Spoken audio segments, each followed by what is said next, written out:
أهلا وسهلا فيكم مع مندي حول العالم. اليوم وصلنا مصر ومع الشيف أحلام وطبق الكشري. خليكم معنا، خلينا نشوف كيف يتحضر.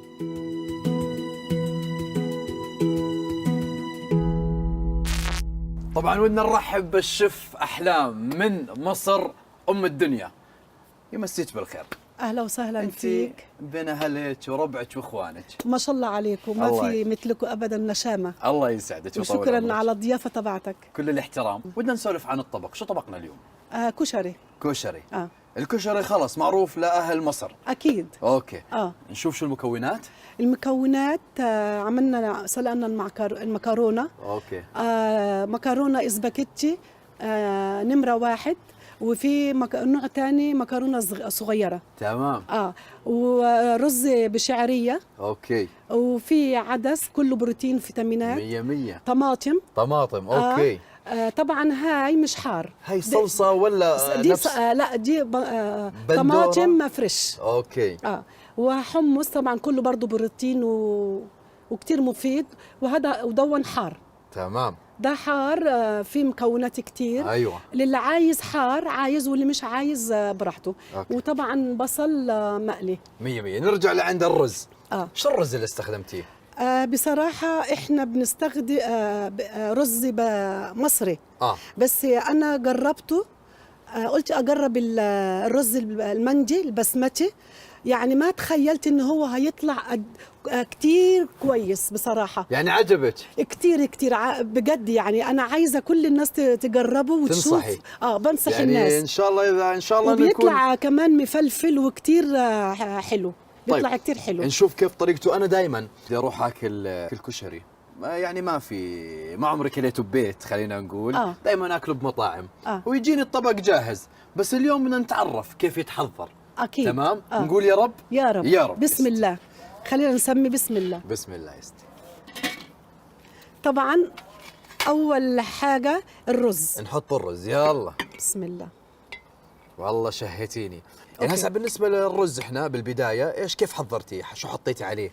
انا حمرت الشعريه. لازم تكون لونها ذهبي. بعدين حطيت شويه فلفل اسود على الشعريه لما تحمرت خالص. بعدين الرز كان منقوع، حطيته عليه وقلبته لما نشف الرز. بعدين حطيت الميه فلفلته. 100. والعدس سلقته، واخر قبل ما انزله ب3 دقائق حطيت كمون وحطيت ملح عشان النفخه، لازم كمون. 100. ابداع والله ابداع. بعدين الطماطم قليت التومه بس مو كتير. بس تشمي ريحتها. حلو. بتحطي عليها الفلفل، شويه فلفل اسود. معك انا، خليني اجيب لك هاي عشان انت تكوني مرتاحه. شو رايك بهاي؟ اوكي. بس انا بدي احط كله مع بعضه. 100. بعدين المعكرونه. طيب هذه المعكرونه قديش مده تسلقها بالله يا شيف احلام؟ هاي المكرونه بس بتاخد ثلث ساعه. شو بنحط عليها؟ المكرونه بتحطي عليها زيت. في نقطه مهمه، تكه مهمه جدا. اعطيني اياها. احنا لما قلينا البصل اول شيء بتعمل البصل. الزيت تبعه هو اللي بينكه الكشري. ايوه. طب وين رحت بزيته؟ لا، زيته. عملت كل الاكل هذا من بالزيت زيته. البصل. حلو. بعدين طبقه عدس. اخر حاجه طبقه البصل. طبعا البصل بيديله طعم كتير حلو. مهمه هذا البصل. طبعا. ايوه. بعدين البصل انا عاملاه بالطريقه، يعني لو تشوف البصل زي المكرونه ناشف، مش شارب زيت. لا. 100. لازم يكون زي هيك، زي الشيبس. كيف الشيبس؟ 100. ايوه. طيب اذا بدنا نسولف عن الكشري. اتفضل. تصنيفه كيف بيكون تصنيفه؟ هو من المقبلات ولا يعتبر وجبه رئيسيه؟ عشان انت قلتي لي في هذول كله، يعني في عندك البروتين وفي عندك الاشياء اللي مفيده للجسم، صحي؟ هو بصراحه كتير صحي. في شغلات كتير طبعا مفيده. بعدين هذا بيتاكل جنبه سلطه ناعمه. سلطه ناعمه. ايوه. وصحن وطبق لبن. 100. 100. دي بتبقى وجبه يعني كويسه. وصلنا للبصل. للبصل. وبعدين هذا دون التشريبه. دون كتير طعمه كويس. هذا حلو. الطماطم. حلو. بعدين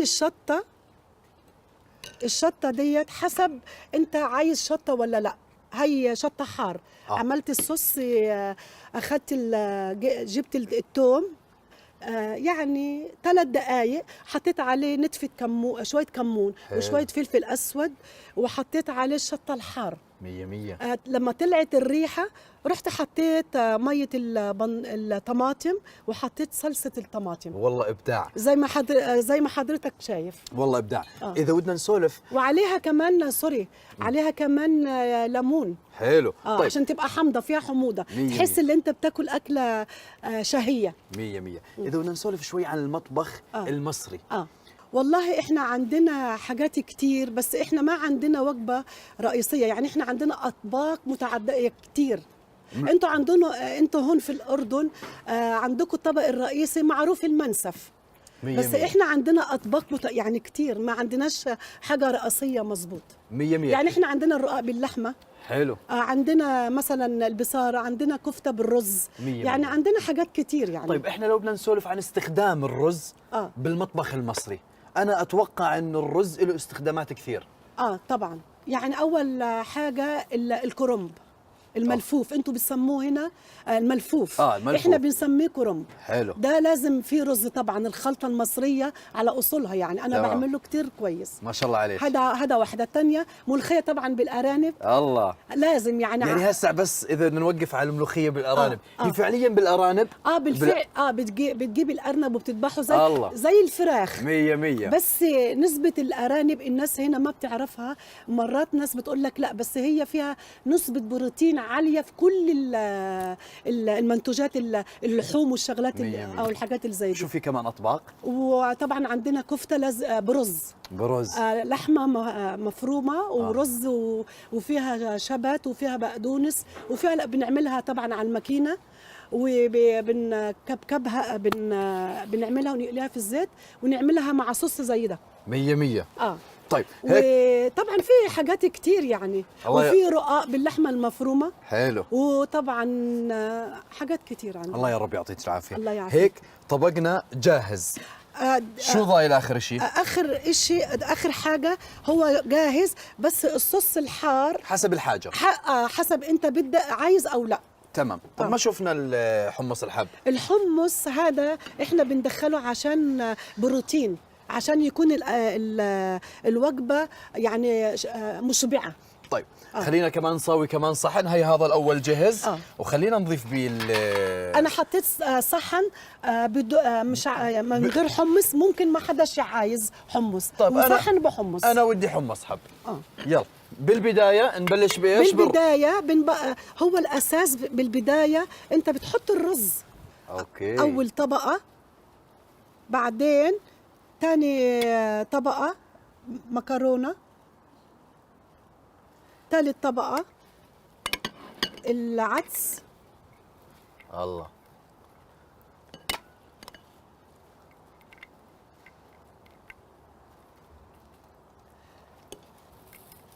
والبصل؟ البصل آخر حاجة. طبعا البصل بعد العدس على طول مباشرة. 100. بعدين الصوص الأحمر اللي هو ما فيهوش حار. الطماطم. بعدين الحمص يعني بنحط شوية للتزيين، بيبقى منظر الصحن شهي وكويس للتزيين. الله. والحار حسب الحاجة. زي ما قلت لحضرتك. أنا ودي شوية حار والله. أكيد طبعا. يعني هيك ممكن نقول إنه طبقنا جاهز 100%. ويعتبر وصحة وهنا لله ياكل. ويعتبر طبق مشبع ورئيسي وغني بالبروتين. طبعا. ننتقل يلا ستي. ننتقل على السفرة. اوكي خلاص. هاي صحنك. يلا تفضلي ستي.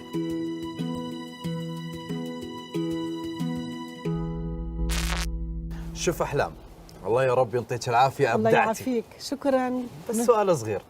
تفضل. شو السر بحب إخواننا المصريين لطبق الكشري؟ والله طبق الكشري يعني أكلة شعبية متناول ايد يعني الفقير والغني. بعدين لما في مصر كل ما بتمشي بتلاقي عربية كشري، فالفقير بيحود على قد فلوسه بياكل، والغني نفس الشيء. ابدعتي، يعطيك العافيه. قبل ما ناكل خلينا نودع المشاهدين. الله يعافيك يا رب. نشوفكم شكرا بحلقه جديده مع مندي حول العالم، شف جديد وطبق جديد وبلد جديده. بامان الله. تفضل يا ستي.